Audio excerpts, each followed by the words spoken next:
এখন এটাকে যখন ওনারা 4টি পয়েন্টে এনেছেন, সেটা ন্যূনতম জাতীয় ঐক্যমত্য হয়েছিল কিনা সেটাই সবচেয়ে বড় প্রশ্ন। টু বি রেকর্ডেড, এটা জাতীয় ঐক্যমত্য হয় নাই। আমি শেষ করি, কথা বলতে দিবেন? আচ্ছা, মাননীয় স্পিকার, আমি আপনার দিকে কথা বলছি।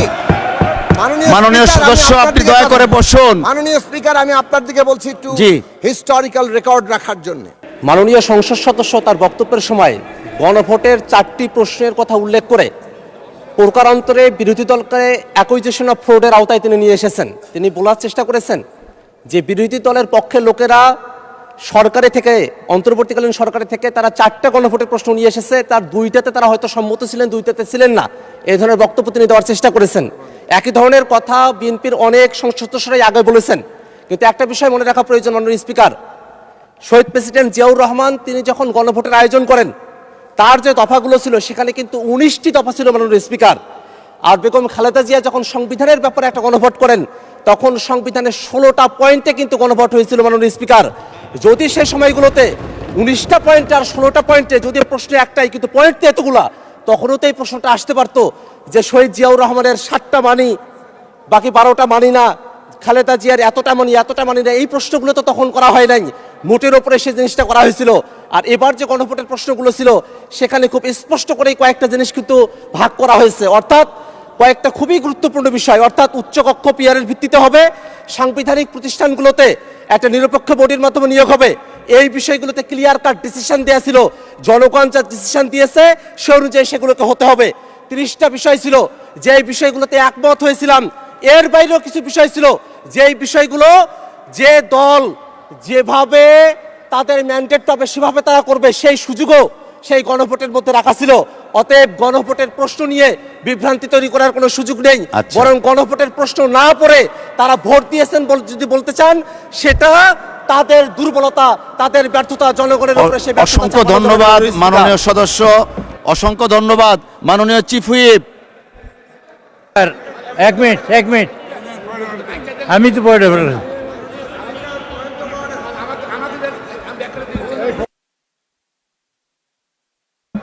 মাননীয় চিফ হুইপ, আপনি প্লিজ শেষ করেন না। মাননীয় চিফ হুইপ, আপনাকে ফ্লোর দেওয়া হয়েছে।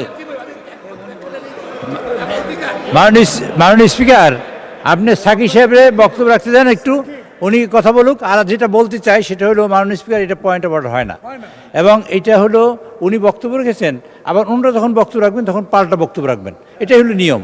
আর হলো মাননীয় দাঁড়ালেন কেন ভাই? আচ্ছা, মাননীয় স্পিকার, কাজে আপনি বুঝে শুনে পয়েন্ট অফ অর্ডার দেবেন। ধন্যবাদ মাননীয় স্পিকার, আপনি সাকি সাহেবের।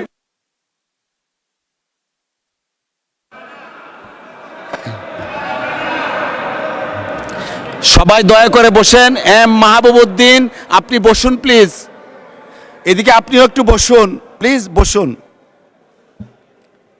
মিস্টার জুনায়েদ, আপনার সময় 1 মিনিট। 1 মিনিটে কিভাবে পয়েন্ট অফ অর্ডার জবাব দিবেন? না, it's not point of order. আপনি জাস্ট 1 মিনিটের মধ্যে যা বলতে চাচ্ছেন শেষ করুন। ব্যাখ্যা করছি মাননীয় স্পিকার, আমাকে একটু সুযোগ দিবেন।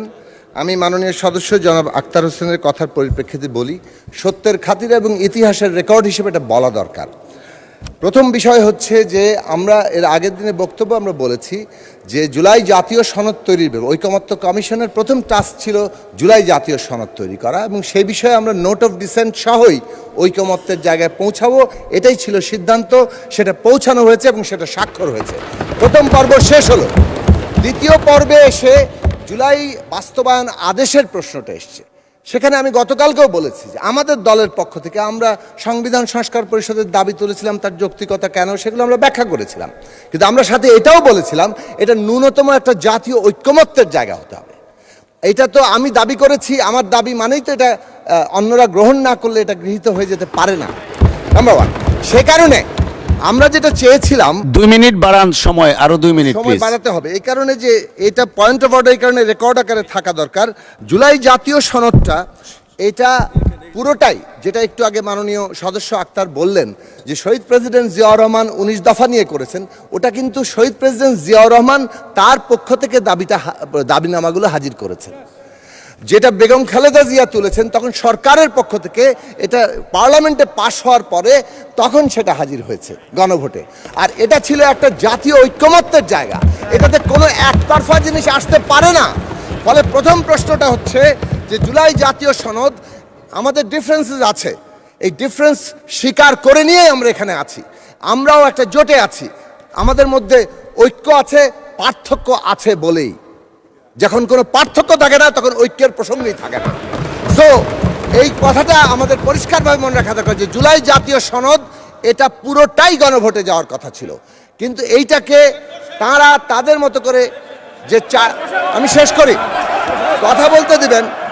আচ্ছা মাননীয় স্পিকার আমি আপনার দিকে কথা বলছি।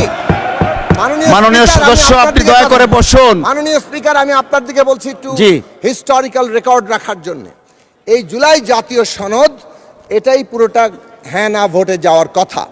এখন এটাকে যখন ওনারা 4টি পয়েন্টে এনেছেন, সেটা ন্যূনতম জাতীয় ঐক্যমত্য হয়েছিল কিনা সেটাই সবচেয়ে বড় প্রশ্ন। টু বি রেকর্ডেড, এটা জাতীয় ঐক্যমত্য হয় নাই। যদিও আমার কি মত, আমাদের দলের কি অবস্থান ছিল সেটা ভিন্ন হতে পারে। আবারও বলছি, গণতন্ত্র মানে আমার প্রস্তাব যদি ঐকমত্য না হয়, আমার প্রস্তাব গৃহীত হলেও সেটা জাতীয় ঐক্যমত্য যখন ট্রানজিশনের ভিত্তি, তখন সেটা গৃহীত হতে পারে না। সেই নৈতিক রাজনৈতিক অবস্থানটি আমাদের গ্রহণ করা দরকার।